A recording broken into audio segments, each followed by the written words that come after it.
Are you a child of emotionally immature parents? When we think of parents, we expect them to be the ones we can always rely on, the steady, loving hands that guide us through life's highs and lows. They're meant to be our safe place, the people who protect and nurture us no matter what's going on around us. But what if that wasn't your story? What if you grew up feeling like you had to be the one holding everything together, even when you were just a kid? Maybe your parents' emotions were unpredictable, as if you are in a storm you had to weather. Or perhaps they were too busy, too distant, or so wrapped up in their own world that they never really saw you. You were always there for them, but no one was really looking out for you. You had to learn to survive in a home that wasn't emotionally safe, and you also had to navigate the world outside with that same sense of unease. The truth is, so many of us were raised by parents who, for reasons we couldn't understand at the time, weren't able to give us the love and stability we needed, not because they didn't care, but because they were still trying to figure themselves out. They weren't as ready to be parents as we needed them to be. Instead, we found ourselves carrying emotional weight that was never ours to bear, all because they were emotionally immature. Emotionally immature parents often struggle to see beyond their own needs.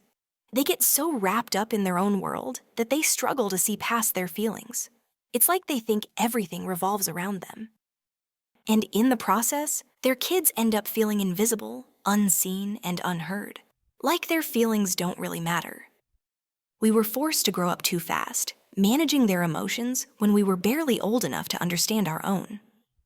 As an adult, we look back and it might start to make sense.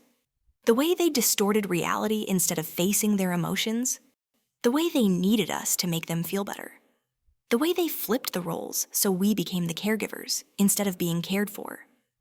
We now see how they needed us to comfort them when it was not our job as a child. As kids, we didn't know why it felt so overwhelming. We just knew we were carrying something we shouldn't have been. We learned to tiptoe around their moods, stay quiet, and take on roles we were never meant to play, like caretaker, fixer, or peacekeeper. But deep down, all we really wanted was to be seen, heard, and loved for who we were. To them, we were often invisible. They didn't ask, "How are you feeling?" or "What do you need?" Instead, it was always about what they needed, what they wanted, and how we could fit into their narrative. Or they might ask these questions, but they quickly turn everything to themselves again.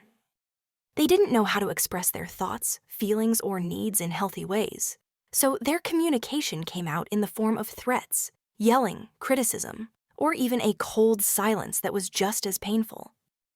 The truth is, they were battling their own issues. But as a child, it never felt that way. Instead, it felt like everything was our fault. It felt deeply personal, like we were being pushed away for something we did wrong.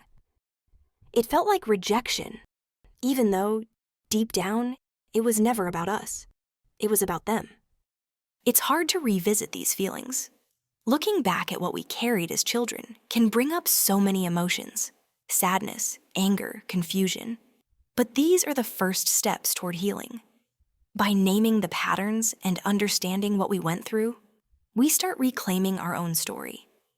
It's okay to feel the weight of it all. It's okay to feel relief in knowing it wasn't your fault. It's okay to feel the sadness, anger, or even grief over the loving and happy childhood you lost, the one you should have experienced. And most importantly, it's okay to start giving yourself the love and understanding you've always deserved. Because you are worth it, and this is the beginning of a journey toward healing. You deserve to be cared for, to be seen, and to have your emotions honored. And while we can't rewrite the past, we can start giving ourselves the love and understanding we always needed. Let this be the beginning of that journey.